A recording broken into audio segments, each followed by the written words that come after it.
Well, if you go to Labium's channel, there's a connection to a blog. But Labium, the symbol that Labium is gathering all these people together against the King James Bible, that's the symbol. Hey everybody, it's Albert, and yes, that was none other than our good friend Edwardpf123, and that was from over a year ago when he seemed to be under the impression that I was gathering these people together under the sign, yes, the sign, the Cairo symbol, which he believes is a sign of the Antichrist, and that I guess he thought I was leading a YouTube conspiracy against the King James Bible. I don't know. But, you know, considering I really haven't done anything with that on this topic in a year, you know, I suppose I fell out of favor with the Jesuit Illuminatus reptilian overlords and got kicked to the curb. But Edward has seen fit to drag me back into the fray so I could return to their good graces. Yeah. Anyway, from now on, I think whenever I do respond to Edward, I'm going to start out with that little clip. Just because I think it just puts you in the right mood for the crazy. Okay, so we're going to just start there. Now, believe it or not, Edward has churned out 3 more videos somehow.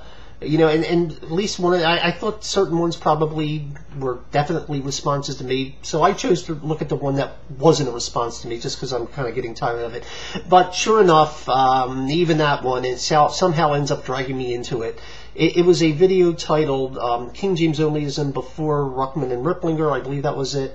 Now, yeah, okay, that's fine. I mean, there was King James Onlyism before Ruckman and Ripplinger. In fact, I made a video about it. I pointed out that there were depending on how you define King James Onlyism, and different people have different definitions, that it would depend on when it actually started. If you're defining it as those who upheld the traditional textual sources used by the King James translators, like the Textus Receptus in Greek and the Hebrew critical text used by the King James translators, then you could trace it back much earlier. If you're talking about those who uphold the King James Bible even over the underlying the Greek and Hebrew texts, then you're going to be more recent. But even that, you know, you could go back to say to the 20s, maybe 30s.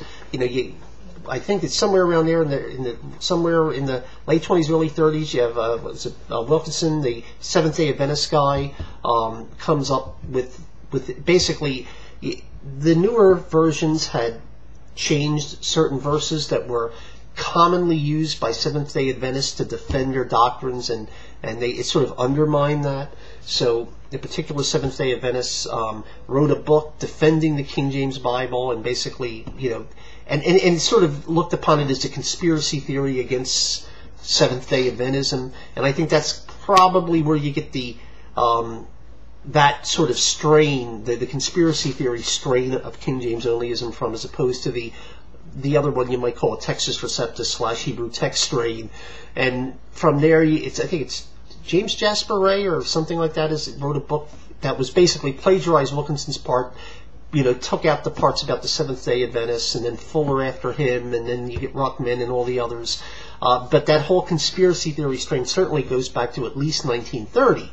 In fact, as I mentioned, I did a video on it. So before Ruckman and Ripplinger, sure, there was King James Onlyism. And if you're talking about the Textus Receptus, you can go back to Dean Burgett in the 19th century. So I didn't think this would have anything to do with me. But as we shall see, it's Edward.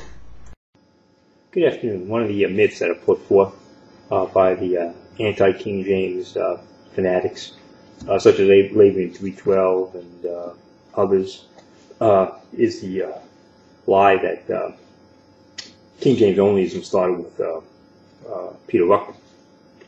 And that's totally untrue. There are a couple things in there, Edward, that are untrue. One is that Peter Ruckman founded King James Onlyism. The other one is that I ever said he did. I'm not sure how you got this impression. Since I mentioned I've made a video sort of tracing the descent of that conspiracy theory line of King James Onlyism back to at least 1930 or somewhere around there. So, and that certainly would be before Ruckman was prominent in the movement. In fact, I pointed to him as maybe like a third generation, fourth generation in that stream.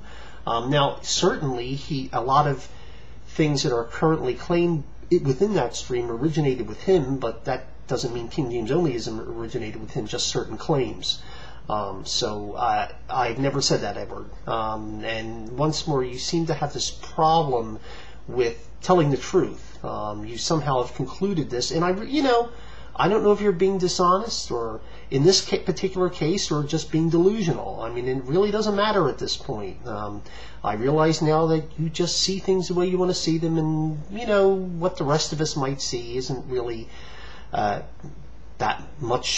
important to you, or what might be considered objective reality has no place in your interpretation of things. So that's just the way it is. And there is a psychological thing called projection, where you notice you sense perhaps some problem of your own and project them onto others, such as an obsession with the King James Bible that you may project onto others. But be that as it may, I never claimed that, Edward. And after that, I went to another video and titled King James Onlyism versus Dead Church Onlyism, which is a perfect title for an Edward video. That's sort of the way he's thinking these days. And I'm not going to go through the whole video because but I am going to pick out a couple of things just because I think they're along the same theme, where Edward seems to have a substandard grasp of reality,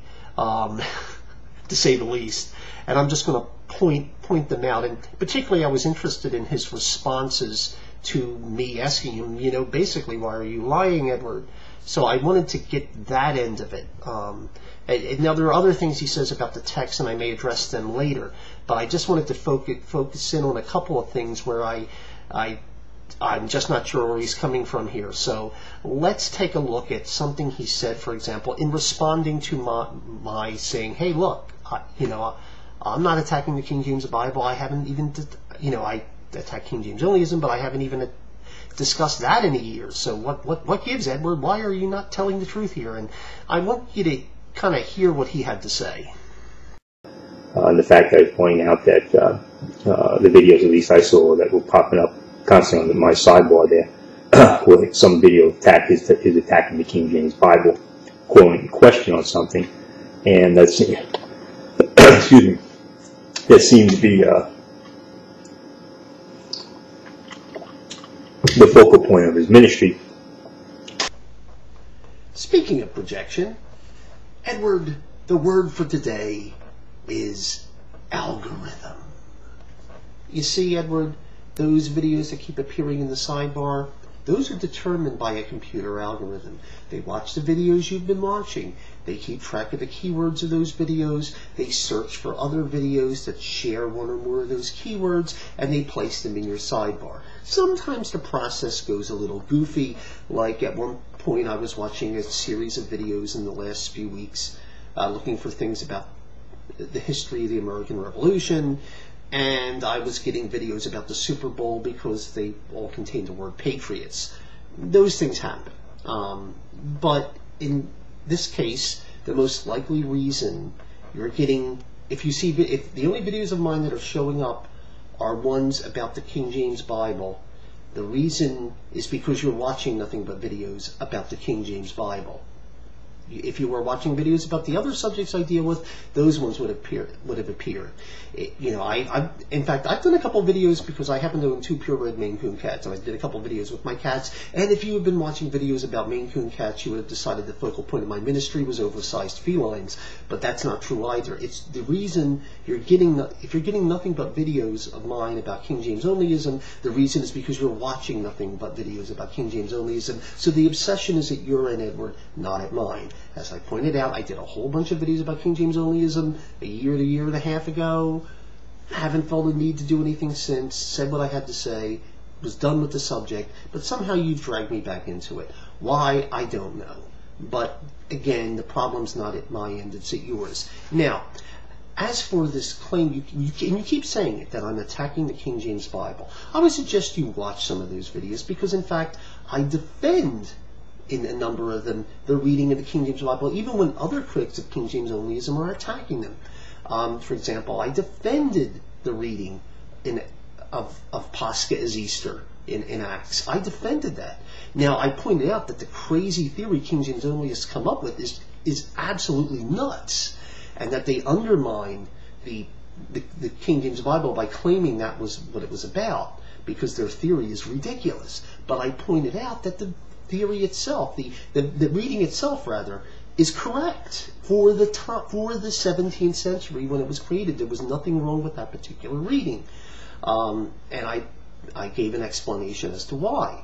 So it's not that I'm attacking the King James Bible at all. In fact, one of my major points is that King James onlyism itself undermines the authority of the King James Bible, because it makes it look like the Bible of a bunch of, frankly, nutcases, when in fact this is a Bible that should be highly respected. But you've turned it into something else, the Bible of a bunch of raving lunatics. And that is my major problem, not the King James Bible. But of course that's going to sail over your head again, as most things do.